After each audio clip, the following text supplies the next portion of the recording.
This is Film Center, your number one show for real entertainment industry news. No fluff, all facts. Now, here are your anchors, Derek Johnson II and Nicholas Killian.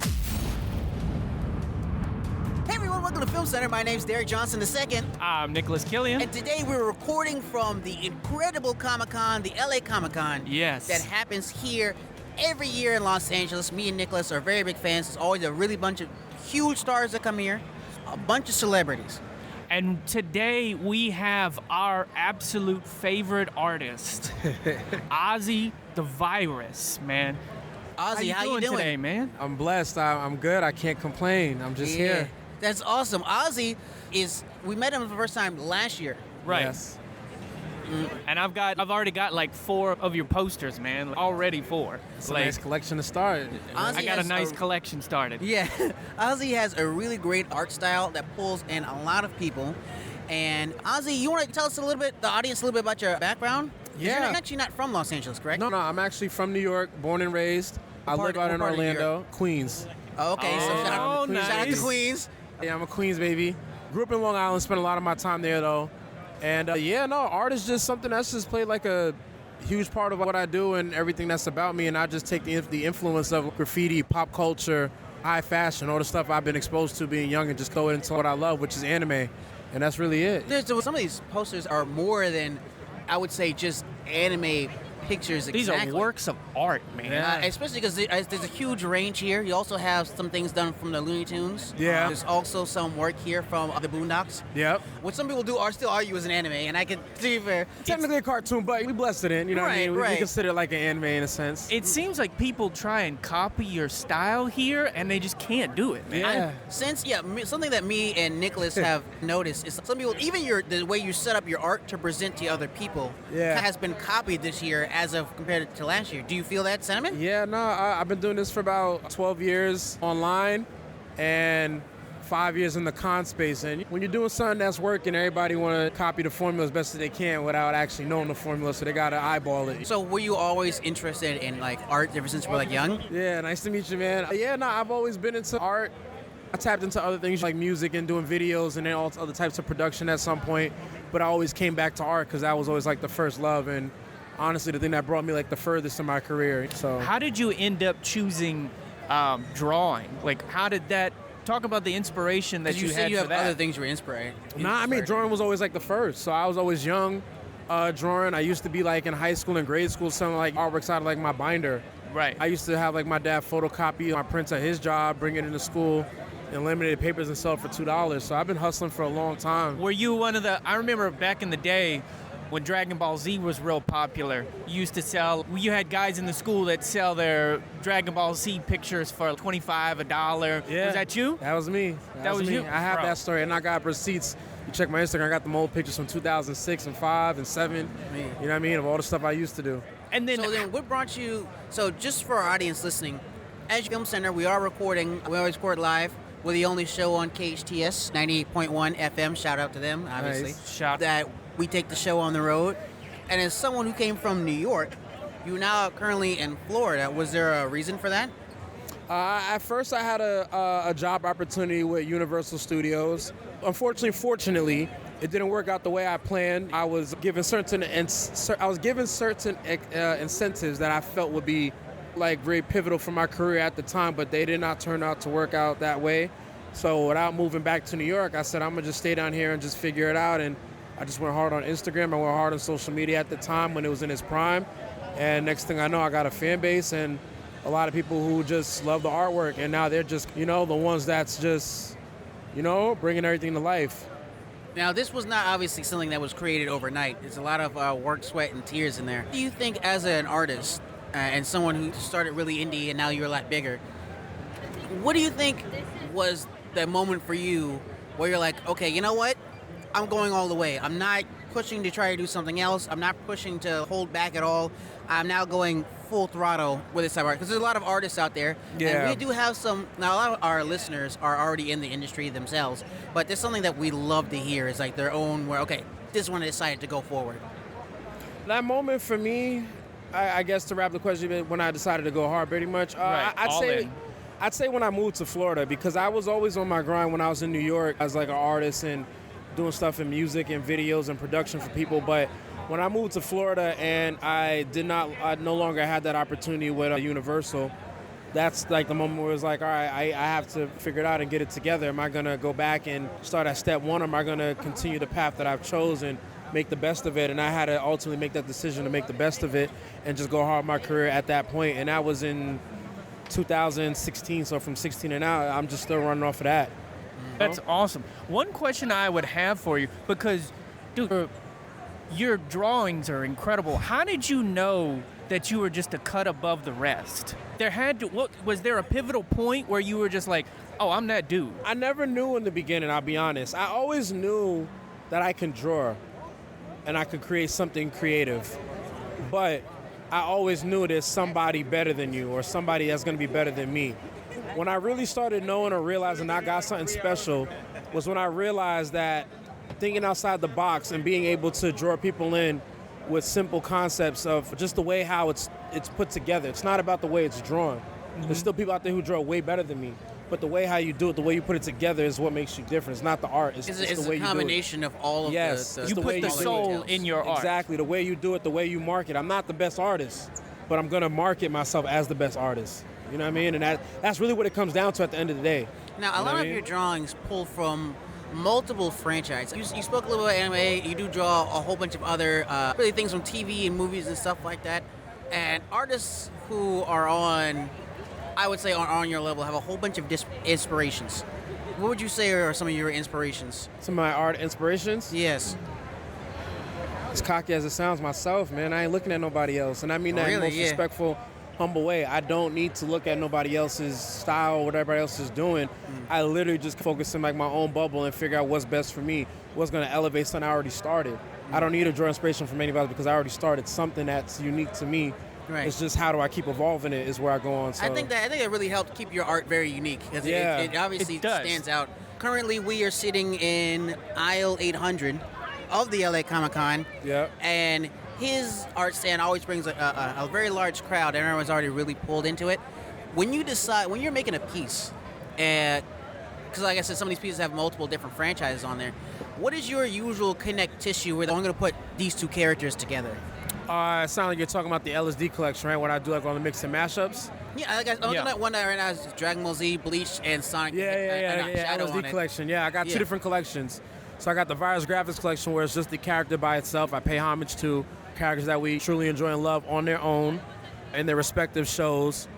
And then I got the LSD collection where it's just the mashup collection where I just let the thoughts just flow free and just whatever I just feel like doing just happens. Just comes to mind. You don't have a specific process of which characters go in this particular project? So to give y'all some like gems on it, I really don't know what the piece is going to look like when it's done. I just draw or illustrate what I would love to see in this piece on separate layers, right? So once I get all the layers of what I want to see in the piece, I then bring it to a different program and put it all together. So when I piece it together, it's like solving a Rubik's Cube blind because I don't know what it's going to look like when it's done. But when I feel like it's finished, I know it's finished. And I came up with that concept and that method because I used to make mixtape covers for rappers and artists before I really went hard to art. So with that concept, you'd have to take the artist and Photoshop the background or whatever you want around them or with them. And you're taking different assets and putting together a picture. So I take that same concept from my mixtape cover days and I just do it with my own art. And that's it. That's literally the real secret to how I put it together. So how long does it take you to, I would say, because obviously the mashup sounds like it's a little bit more complicated process than the singles extremely. are. What these singles, how long would you say, once you know who it's going to be from start to finish, how long does that usually take? 3 to 4 weeks.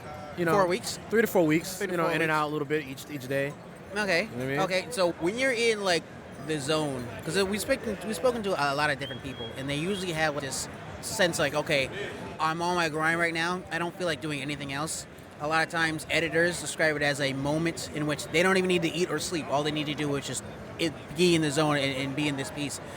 Does that happen to you for more in the beginning when you're figuring out, or more towards the end where you're like, oh, I see it? The entire time. The entire time. Start to finish.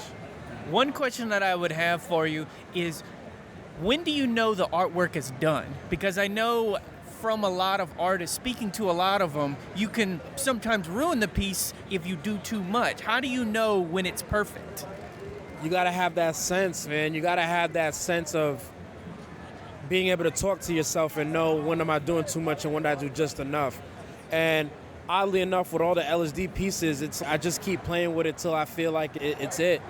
And the best way to know if you're overdoing it is obviously save a copy of your files, because now if you did do too much, you can go back to the original version, or the original revised version before you save it fully. So that's one trick. You can always compare something that you thought would work on top of what you already did. So that's one way. But for me, I'll be honest, I've just been blessed to just have that sense. I just know when it's finished. I'll make it, give it some fresh eyes, and probably look at it like in another day or two and see if anything doesn't hit me, then that's it. It's just a feeling. There's a lot of people, there's this issue in Hollywood right now, because not only do we do this radio show, I work as a writer-director, Nicholas is an actor and executive producer. Nice. There's this issue in Hollywood currently, and it's part of the reason why I wanted to talk to you, about things looking, quote-unquote, Disney standard. Things looking the same. Especially right now, animation is coming to this point to where a lot of studios are making everything the same. It's part of the reason why the animated Spider-Man movies were so revolutionary for this modern time, because people were like, it looks so different compared to everything else. Now, you're doing a lot of 2D art here that is also quite unique. Why do you think that there is a lot of studio art out there that just looks the same? Do you think it's the artist's fault? Do you think it's like the studios are probably making them do that?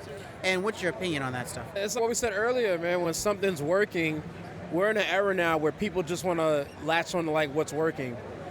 It's very rare to see people just jump out the frame and just do something that's different. And, that takes a lot of, determination. It takes a lot of balls to just go out there and just take risks. Yeah, it's very risky to just say, all right, I don't know if this is working. I don't know if the market's going to like this. I don't know if it's going to make money. I don't know if people are going to attach to this, but I'm going to try it anyway. I think a lot of people are just afraid to do that. And I was afraid to do that at first with my art because it wasn't how everybody else's looked. But ultimately, and luckily enough for me, that's what made you stand out. Exactly, but that might not work for everybody, so that same tactic does not apply for everything. Mm-hmm. So I think right now we're just in a space where everybody just wants to play it safe and work with what's working. So that's why we get a lot of the same, and that's why I could appreciate the Spider-Verse movies, because that's different. It didn't look like something that I'd expect to see. Yeah, it felt so different. That's why I like it. So you got to just know you got that if factor for whatever it is that you're working on, and Hollywood just has to realize the reason why we've won in the past is because we've done stuff that was not on the safe route. But it's a business thing too. It comes with money involved too, people's jobs and stuff on the line. So I get it. It's a risk. One of the things that I would ask you is, you seem to focus exclusively on like anime and cartoons. Was there a specific reason for that? Is there a reason why you don't do pop culture, maybe commissions, maybe something like that? Was there a specific reason why you decided to focus on that? I actually came up doing commissions. Oh, okay, because she was piggybacking off of that. He's right. A lot of it's mostly anime focused, but then it's really in the mashups where you see other stuff. So you say you came up doing commissions? I came up doing commissions. I used to do mixtape covers for certain rappers and stuff, and certain artists, a couple well-known artists like Birdman, Gucci Mane, and stuff. So I had a whole nother career before this career, but I just, I took a break from that. This is obviously a more steadier fan base, a more loyal fan base in the anime gaming community. So I stick with this more. And I focus on anime because obviously that's a lot of what I watched growing up. I was into a lot of things, but anime was more of where I was really at because of the art style. I like the cell shading style from like the 90s. And is there any anime you can list specifically that you were like, oh, like I'm really loving this? Dragon Ball Z, Yu Hakusho, especially when they did their movies back in the day. The artwork was just amazing. Even like movies like Akira, the way how they were colored, the way how they were drawn. I'm inspired by stuff like that, and that's like where like my style starts from. But I just add like that digital pop culture feel to it. It's like an anime Basquiat or something I'm going for. So what was your first posters? It was Dragon Ball Z? Are you talking about for these collections? Yeah, the first one was actually my Master Roshi piece. That was the piece. Was your very first one? Yep, that's the oldest one of the collection as of the time of this recording. That piece is about 8 years old now. And that one is still selling. It just came out yesterday. Do you have a favorite piece? Do you have a piece that you like? Everyone else buys a different one. Yeah, that's why we're asking it though, because we have. No, I love and hate it. I love it because I know people always want to know, but I hate it because I love everything I've done, so it's hard to pick. It's like picking a favorite kid. So I'm gonna help you out then. I'm gonna help you out.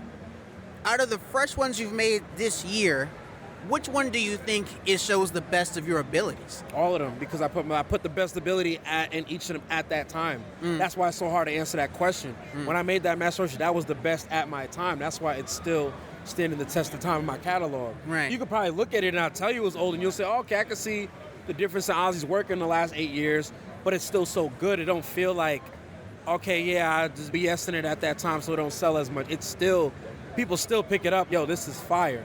Mine just 8 years old. Yeah. How do you continue to challenge yourself and get better? Because you're already do amazing. you train in some sort of way, or? Yeah, man, I just be locked in the hyperbolic time shape in my crib, bro. Like, that's it, just working.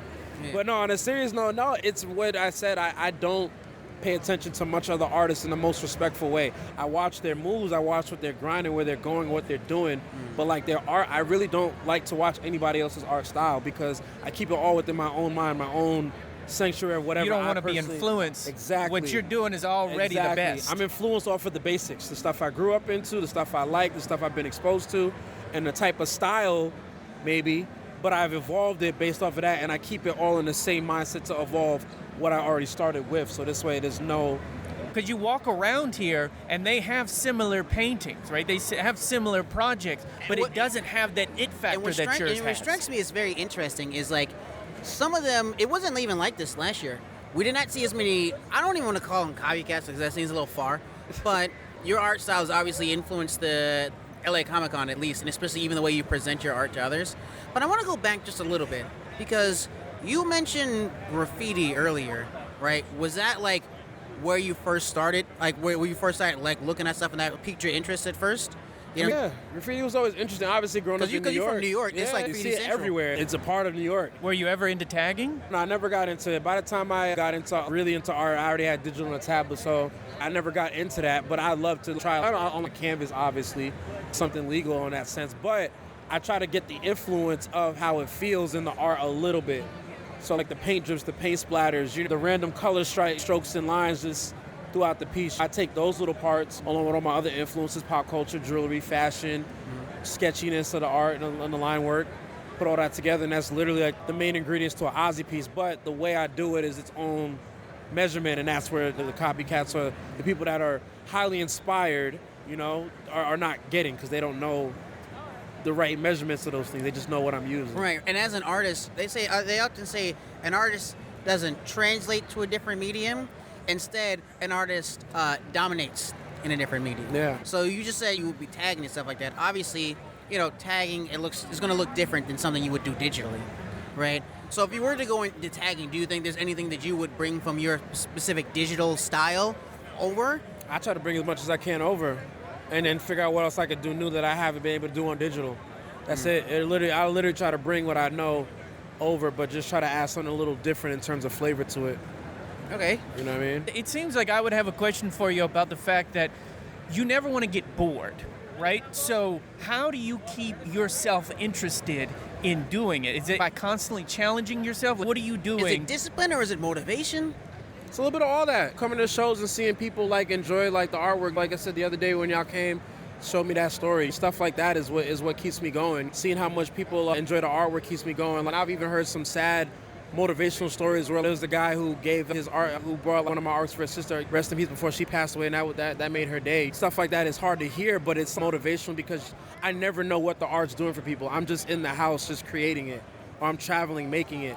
So to hear what it's doing for people is honestly one of the biggest motivators. You know what I mean? My dad you actually never know. has your. So for those listening, I showed my dad last year when we first met Ozzy. I showed my dad a bunch of pictures that he drew, just like on my phone. We FaceTiming, and one that my dad was like, "Get me that." It was the Boondocks one. Yeah. With the black. It's a mix between the Black Panther movie and the Boondocks with Huey and Riley, and he has that hanging up in his office, and he gets compliments on it all the Nice. time. Yeah.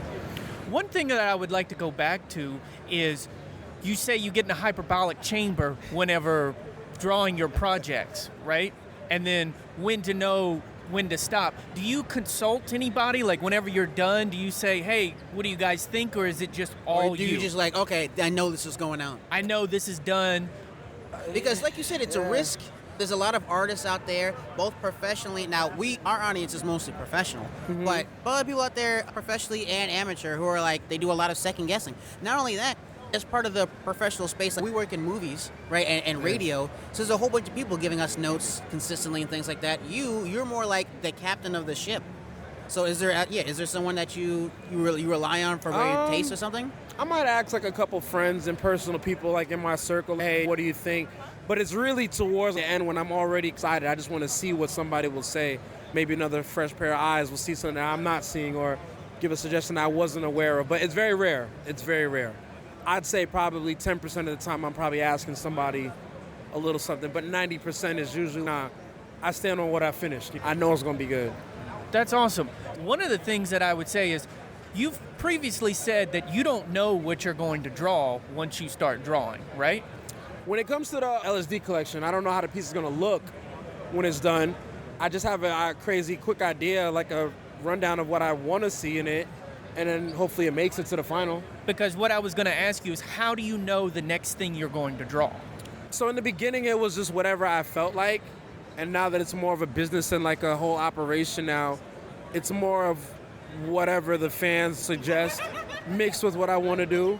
So sometimes I'm doing something because I want to do this. Sometimes I'm doing this because I just felt like doing this. And sometimes I'm doing this because I know everybody wants this. So I just... How do you know is it Instagram DMs? DMs, is it, messages, emails. What's the process?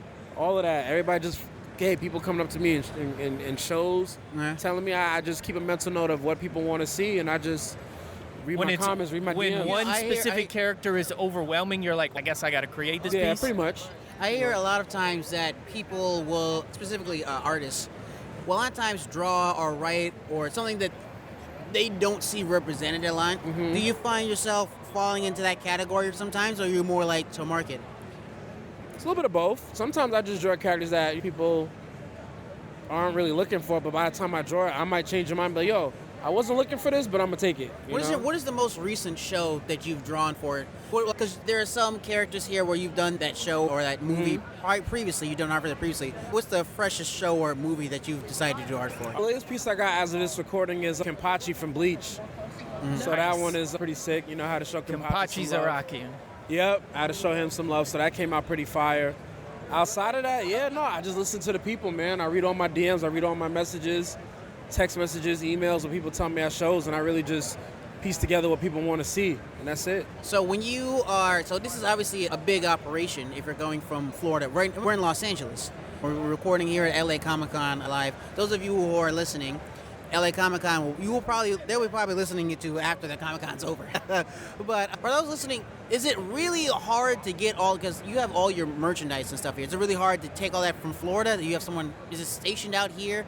You know what I'm saying? And then plus, since you did all this from the ground up, was it a trial and error learning what works? Or did you have someone say, oh, hey, this is how you do this? Yeah, a lot of trial and error. I work certain deals out with certain companies where they're pretty much backing what I got going on. You got trial and error within that. You got trial and error within what you're learning on the way. You got trial and error within learning like profits and losses, taxes, a lot of trial and losses, man. I took a lot of different L's in so many different ways that you probably would never know, but I just keep those to myself. I only tell people if they're interested in knowing those backstories, and I just keep it pushing. So it's a lot.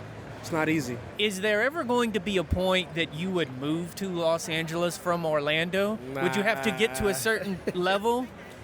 Or you just like Orlando that much? I like Orlando, man. I like Orlando. I'm comfortable where I'm at. I'll come to LA for business from time to time, but where I'm at right now, where I'm placed, I'm enjoying it. I got a studio out there. I got a nice fan base out there. Everything is where it needs to be. Do you see yourself working in movies anytime soon, or collaborating at least?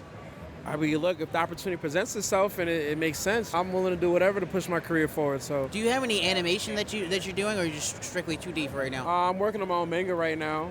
Oh, okay. So I'm working on that project. I'm 90 pages in out of 175, so it's one hell of a journey. But when it comes out, it's going to be different. I promise you that much. Okay. Is there any details you can give, or it's all hush right now? It's called Addiction 48. You can follow the Instagram page. Already has 4,000 followers. People that's just waiting for it. Hopefully, I don't keep them waiting too much longer, and I got something sooner than later. But outside of that, I'm going to transition to my own IP. What made you decide to go that route? I've always wanted to do it. It's been years. It's been in the back of my mind for the last 10 years now. I just haven't put the foot on the gas for it, and I think now it's finally time to start doing that. Is there ever an offer anybody could make for you to move to Los Angeles? An offer? Nah, I'm good, man. And that's a lot of people here because there's a lot of offers that come through here. Is there? Because I'm sure you get a lot of commissions that come through, and a lot of people want you to work with them and stuff like that. How do you because I'm sure there's sometimes I'm not feeling this. Oh, I'm not gonna do this. Is there anything that you hear that you're like, oh wow? Like, how do you ever hear anything? Oh wow, I'm really excited to do this. What gets an artist like you like excited to work on or like whatever I want to do? Both, but really, what gets an artist like you excited to move forward on the project? The excitement just got to be there, man. Once the passion is there, then it's endless. It's up from there. Do you do personal commissions? If I said, hey, Ozzy, can you do a personal picture of me like this? Do you do that? I used to. I'm coming back to it from time to time. So whenever like my link opens, I do take on custom projects that people want. But for the most part, I am just doing like stuff with my art, my brand, and shows and everything for now. What made you go to Comic-Cons specifically? Was it because obviously you're working with, in the previous past, you've been working with musical artists, right? Mm-hmm. Like Gucci. What made you say, oh, okay, I want to go start promoting a lot of my stuff to cons? Was it someone suggested to you, or were you already coming to cons previously? Just the market is there. The market's here. The likeliness, an anime fan or anyone that's in the pop culture, nerd culture, gaming, the chance of people walking around here and seeing some of my stuff and that growth is just pretty quick and instantaneous because there's hundreds of people or thousands of people in real time that will see, learn about me, and if they're really interested, they'll follow. So that's why I come to cons. It's just a great market space, especially if the show's promoted when it comes out good and it's, handled properly. It's great. We're almost out of time here. What's next for you? You know what I'm saying? If we're going to be brutally honest, times are hard right now. What's next right now is trying to keep business alive, keep business afloat, keep my team in position where we're still winning, you know what I mean? Even throughout the hardest times right now that we got in the world, in America. Right, of course. That's just the realest answer I could give you, man. I can't focus on moving forward till I sustain what I got going on right now. So that's right now, smart. It's sustainability right now. This year's all about just keeping things together, keeping the foundation together. And then once I feel like I've gotten to a point where things are more together, not so up and down. Solid. Once it's more solid, then we figure out on the next steps. And that's just some of the real truths as an entrepreneur that not everybody's going to talk about. Everybody right now, whether they want to explain it or not, is going through times where things are hard. So we got to keep it together, and then we move forward after. So you can't even make a guess as to what you would do next because you're focused on... I know what I'm going to do next, but I'm not going to focus on it till I got what I got going on first. But what's definitely next, for sure, is my own IP, my own manga, bringing my studio to life where people can use and rent it out, and just keep growing as just a personality in this art space, man. That's it. I keep it real simple, so this way it's not too much to stay away from.